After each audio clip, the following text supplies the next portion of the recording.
adalah gembalaku,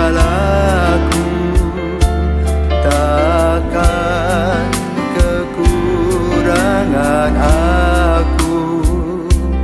Ia membaringkan aku di padang berumput hijau. Saudara-saudara yang terkasih di dalam Kristus, selamat pagi.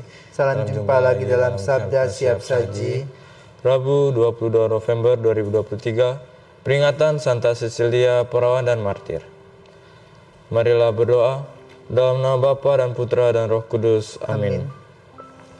Kristus sumber kemurnian dan tumbuhan kemartiran yang mengganjar keduanya, dengarkanlah doa hamba. Perawan tabah dan murni yang kami kenangkan ini merebut dua mahkota sebagai martir dan darah. Semoga berkat doanya kau lebur semua dosa yang pernah kami lakukan, tergoda bujukan lawan. Mulialah Engkau ya Tuhan, yang lahir dari perawan bersama Bapa dan Roh-Nya sepanjang segala masa. Amin. Allah Bapa yang Maha Rahim, indahkanlah kiranya doa dan permohonan kami pada peringatan Santa Cecilia martirmu. Ia telah meneguhkan pengabdiannya kepadamu dengan gugur sebagai martir. Demi Yesus Kristus pengantara kami. Amin. Tuhan bersamamu Dan bersama rohmu. Inilah Injil Yesus Kristus menurut Lukas, dimuliakanlah Tuhan. Lukas bab 19 ayat 11 sampai dengan 28. Pada waktu Yesus sudah dekat Yerusalem, orang menyangka bahwa kerajaan Allah akan segera nampak.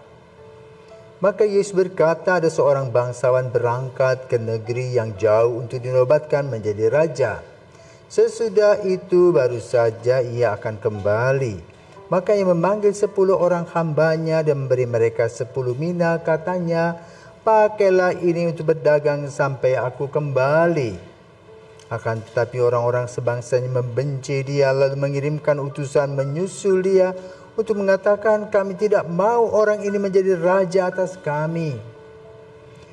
Dan terjadilah ketika ia kembali setelah dinobatkan menjadi raja, ia menyuruh memanggil hamba-hambanya yang telah diberikan uang itu untuk mengetahui berapa hasil dagang mereka masing-masing. Yang pertama datang dan berkata, Tuan, mina Tuan satu itu telah menghasilkan 10 mina. Katanya kepada hamba itu, baik sekali perbuatanmu itu, hai hamba yang baik. Engkau telah setia dalam perkara kecil, karena itu terimalah kekuasaan atas 10 kota. Datanglah yang kedua dan berkata, Tuan, mina Tuan telah menghasilkan 5 mina. Katanya kepada orang kedua itu, dan engkau kuasailah 5 kota. Dan hamba yang ketiga datang dan berkata, Tuan, inilah mina Tuan, aku telah menyimpannya dalam sapu tangan, sebab aku takut akan Tuan, karena Tuan adalah manusia yang keras. Tuan mengambil apa yang tidak pernah Tuan taruh, dan Tuan menuai apa yang tidak Tuan tabur. Kata bangsawan itu, hai hamba yang jahat, aku akan menghakimi engkau menurut perkataanmu sendiri. Engkau sudah tahu aku ini orang yang keras. Aku mengambil apa yang tidak pernah kutaruh dan menuai apa yang tidak kutabur. Jika demikian, mengapa uangku tidak kau berikan kepada orang yang menjalankan uang? Maka sekembaliku aku dapat mengambilnya serta dengan bunganya. Lalu katanya kepada orang-orang yang berdiri di situ, ambillah mina yang satu itu dan berikanlah kepada orang yang punya 10 mina itu.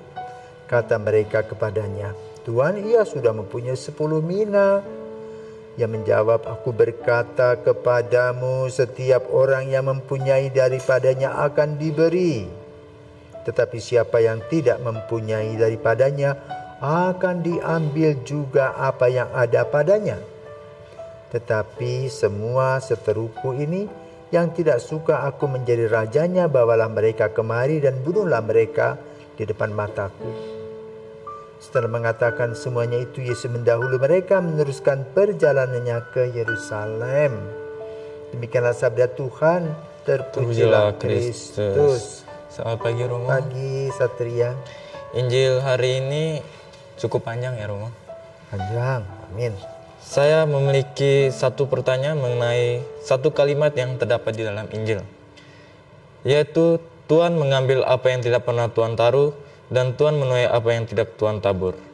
Itu memiliki makna apa ya Romo dalam kehidupan kita? Selamat pagi para pirsawan dan selamat pagi Satria. Pagi Romo.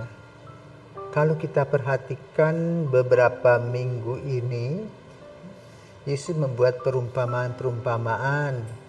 2 minggu lalu rasanya membicarakan tentang pengantin, ya, pengantin laki-laki yang ditunggu oleh 5 gadis bodoh dan 5 gadis bijaksana.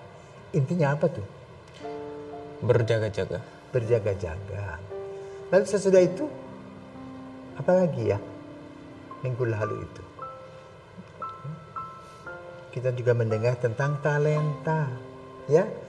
Ada yang diberi 5 talenta, ada yang diberi 2 talenta, ada yang diberi 1 talenta.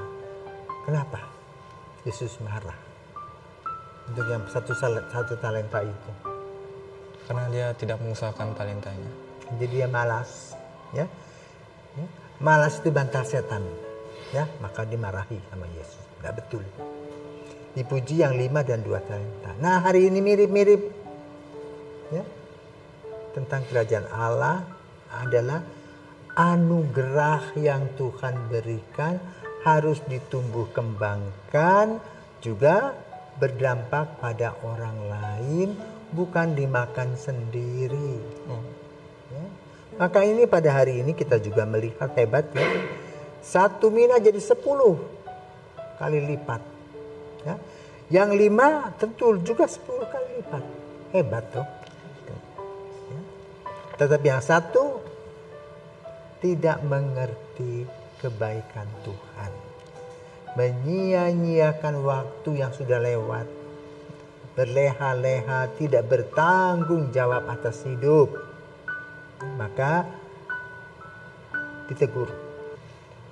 Tetapi kritik orang yang diberikan 1 mina tadi luar biasa. Mulutnya itu loh. Kadang-kadang mulut kita juga tajam, nyosor, ya. Maka dikatakan apa tadi itu? Tuhan mengambil apa yang tidak pernah Tuhan taruh dan Tuhan menuai apa yang tidak Tuhan tabur. Betul begitu? Tidak. Tuhan itu sudah kasih 1 mina. Ya. Mohon supaya kamu dengan 1 mina ini bisa hidup. Bukan hanya tinggal balikan tangan kasih minta. Jadi pengemis. Ya. Pengemis itu bisa jadi pengemis intelek, malas bekerja. Lalu menyalahgunakan kesempatan dan kedudukan untuk kepentingannya sendiri. Karena itu tidak bertumbuh dan berkembang, artinya apa? Tidak merasakan adanya kepuasan batin. Ya. Maka hidupnya harus ada kepuasan batin. Bagaimana kepuasan batin terurai? 1, bersyukur kepada Tuhan, berterima kasih, juga memohon supaya hari-hari berikut juga penuh dengan berkat Tuhan. Dan itulah yang dikerjakan oleh orang-orang yang tadi berlimpah-limpah tadi. Dengan kerja keras, dengan berdoa, maka mendapatkan sesuatu yang luar biasa. Nah, inilah yang diharapkan oleh Yesus bagi kita. Dan mengapa bacaan ini diambil khusus dalam memperingati Santa Cecilia. Ya, Santa Cecilia adalah pelindung para penyanyi. Ya, bersuamikan Valerianus yang baik hati, juga punya saudara namanya Tiburtius. Pada saat itu di Roma umat Kristiani itu sedang dikejar-kejar dan dianiaya. Tetapi ketika Cecilia menikah dengan Valerianus, baru ketahuan ketika dia sudah menjadi istri Valerianus dan minta supaya dia dibaptis supaya kita bertemu dengan Yesus. Dan ketika dia sudah menjadi orang Katolik, ternyata memang dia melihat secara pribadi, Valerianus itu melihat Sisilia berdoa didampingi malaikat, maka kemudian dia memujuk saudaranya Tiburtius. Dan sejak itu mereka trio bertiga membantu orang-orang Kristen yang dibantai. Ya, dikuburkan dengan baik-baik. Tapi lama-lama ketahuan juga. Ternyata yang menjadi aktris intelektualnya namanya Sisilia. Maka dia ditangkap, dimasukkan di penjara, dan disuruh berdoa kepada Dewa Matahari. Tidak mau, akhirnya dia apa? Dibakar ya. Tapi tidak mempan. Lalu dipenggal sebanyak 3 kali. Maka Santa Sisilia digambarkan bahwa ketika dia mengalami kesulitan tadi, dia menyanyikan puji-pujian kepada Tuhan. Inilah contoh teladan dari Santa Sisilia. Di mana kesulitan datang tetapi tetap memuji Tuhan. Semoga kita juga boleh belajar dari Santa Sisilia untuk karakter ini. Bahwa kita tidak harus putus asa, tetap kita punya harapan dan kita mempunyai malaikat yang menuntun kita dan terutama kita mempunyai juru selamat yaitu Yesus sendiri. Mari kita berjuang dalam proses jatuh bangun, tetap percaya sebagaimana Santa Sisilia melaksanakannya dan juga melakukan pewartaan kepada Valerianus dan kepada Tiburtius, dan mereka berdua berhasil menjadi pengikut Yesus. Semoga kita juga ya. Kesempatan sampai lagi Satria, katanya ada film namanya Satria Baja Hitam ya.